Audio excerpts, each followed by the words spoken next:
ఇది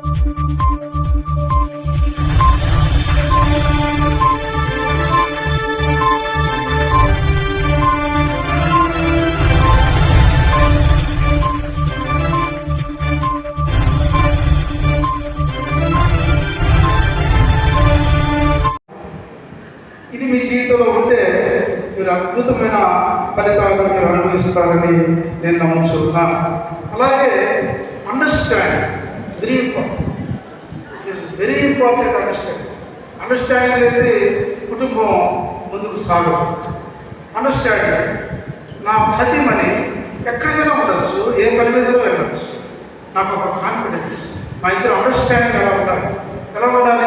తను ఎక్కడికో వెళ్ళింది, తన పని మీద తను వెళ్ళింది, తిరిగి వస్తున్న కాన్ఫిడెన్స్ ఉండాలి, అండర్స్టాండింగ్ ఉండాలి. ఈ అండర్స్టాండింగ్ అనేది చాలా ఇంపార్టెంట్. చాలామంది సతీమణి బయటకు పోయినా లేదా భర్త బయటకు పోయినా చాలాసార్లు రకరకాలుగా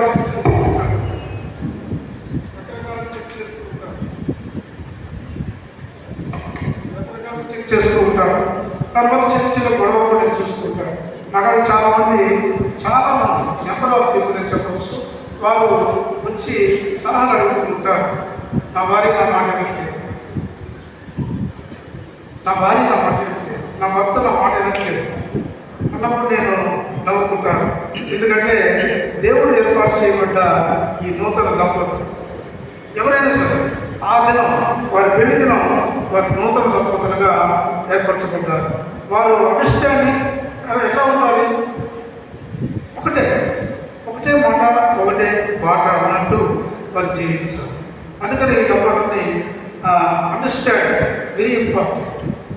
లవ్, అండర్స్టాండ్. ఇంకోటి ఫెయిత్ఫుల్నెస్, విశ్వాసం కలిగి. భర్త ఎన్నో పనుల మీద వస్తాడు, వచ్చినప్పుడు ఇంటికి వచ్చినప్పుడు ఎంతో అలసిపోయి వస్తాడు. మనం ఆ ప్రేమని, ఆ అండర్స్టాండింగ్ని, ఆ లవ్ని, ఆ కాన్ఫిడెన్స్ని కలిగించాలి. అలాగే వారిద్దరూ ఉన్నతమైన స్థితిని అలంకరించాలని నేను ఆశిస్తున్నాను. ఎందుకంటే మన మట్టి వంటి వారు ధూళి వంటి వారు. బైబిల్ చెప్తున్నాను ఇది, మన మట్టి వంటి వారు ధూళి వంటి వారు.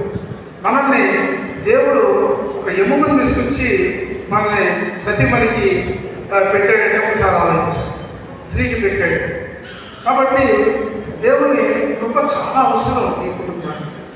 ఈ నూతన జతకి జతపరచబడబోతున్న ఈ బిడ్డలకి దేవుని ప్రేమ చాలా అవసరం, దేవుని కృప చాలా అవసరం, దేవుని యొక్క దయ చాలా అవసరం, దేవుని యొక్క నీడ చాలా అవసరం, దేవుని యొక్క తోడు చాలా అవసరం. ప్రతి దినం, ప్రతి క్షణం. నేను ఒక పిల్లలు మాట్లాడుతూ ఒక మాట మాట్లాడాను.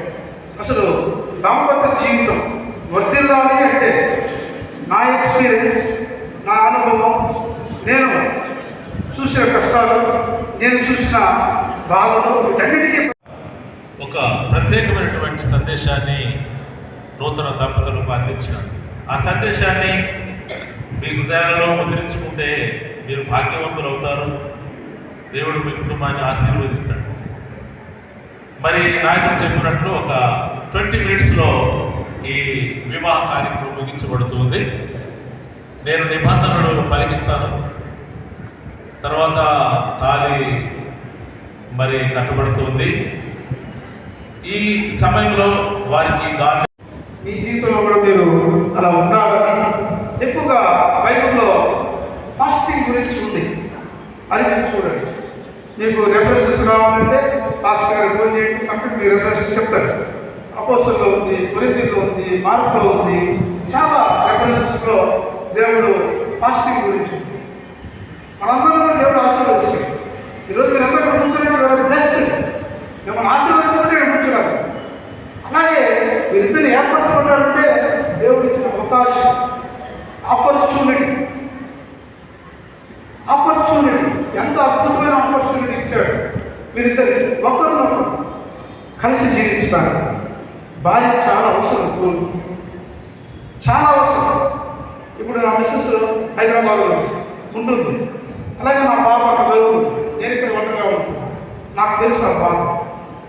భార్య లేకపోతే ఆ కష్టం ఏదో నాకు తెలుసు, భర్త దగ్గర లేకపోతే భార్య కష్టం నాకు తెలుసు. I understand. బట్ నేను దేవుడు నాకు నమ్మకం.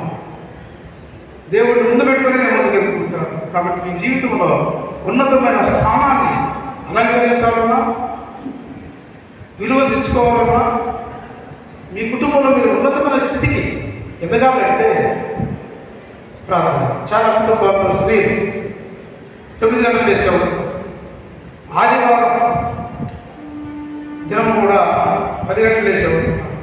ఇవన్నీ ఆ కుటుంబానికి హైందవులైతే ఒక మాట అంటారు, అది శని అని. అలాంటి జీవితం మనం జీవించుకోం. We are Christians. మనం పక్కింటి వారికి, ఎదురింటి వారికి, సమాజానికి, జనానికి మార్గదర్శి కావాలి. That is the Christianity. ఇది నూతన దంపతులు ఆ యొక్క అలవాటు, ఆ గుణాలు, అలాంటి పరిస్థితులు మీరు అలవాటు చేసుకోవాలని నేను మనసారా వేడుకుంటూ ఈ అవకాశం నాకు ఇచ్చిన ఈ నూతన దంపతులకి ప్రభు యేసుక్రీస్తు వారికి వందనాలు తెలియపరుస్తూ ముగిస్తూ నాకు థ్యాంక్ యూ వెరీ మచ్. ఆ ఆలోచన కాదు, దేవుడు ఆ తలంపు ఇస్తాడు. చర్చి కట్టాలని తలంపు నాకు దేవుడు ఇచ్చాడు. నేను నా వారి ఇద్దరు మనకు వచ్చిన ఇన్కంలో చర్చి కట్టాలి. దీన్ని అద్భుతంగా ఇంకా తీర్చిదిద్దాం. ఇంకా చాలా పనులు ఉంది. అలాగే మీరిద్దరూ మ్యారేజ్ చేసుకుంటారు. కొన్ని క్షణాలు మీరిద్దరు భార్యాభర్తలు ఉన్నారు. మీరిద్దరూ ఎలా ఉండాలంటే చాలా అండర్స్టాండింగ్తో ఉండాలి. సమాజం ఎదుట, సంఘం ఎదుట, దేవుడి ఎదుట, మనుషుల ఎదుట మీరిద్దరూ తల్లిదండ్రుల్ని, బంధుమిత్రుల్ని, ఆదరణ క్రిస్టియానిటీని గౌరవిస్తూ మీరు జీవించాలని నేను కోరుకుంటూ ఉన్నా. చాలామంది నేను గమనించాను, చాలాసార్లు చూశాను, చాలామంది గమనించినప్పుడు దేవుని ప్రేమ వాడు పొంది ఉండదు ఆ కుటుంబం. మీరు కావాలంటే ట్రై చేయండి, ప్రార్థన చేసి చూడండి, ఉపవాసంలో చూడండి. నూతన దంపతులు నేను చెప్పేది ఇదే, మీరు ఉపవాసం నుండి మీరు ఒక కార్యం స్టార్ట్ చేయండి. మీ విజయాన్ని మీరు సాధిస్తారని నేను మనస్ఫూర్తిగా దేవుని ఈ సంఘంలో తెలియపరుస్తూ ఉన్నా. ఎందుకంటే నేను ఎన్నో సమస్యలు చూశాను. నేను చూసిన సమస్యలు కావాలనుకోవడంలో నాకు తెలిసిన క్రైస్తవులు చూసుడు అన్ని సమస్యలు చూశాను. ఈ సమస్యలకి కారణం ప్రార్థనతోనే నేను సాల్వ్ చేసుకున్నాను. అలాగే కుటుంబంలో సమస్యలు వచ్చినప్పుడు మనం చాలామంది అన్ని విషయాలు బయట చెప్పుకుంటాం. ఫ్రెండ్స్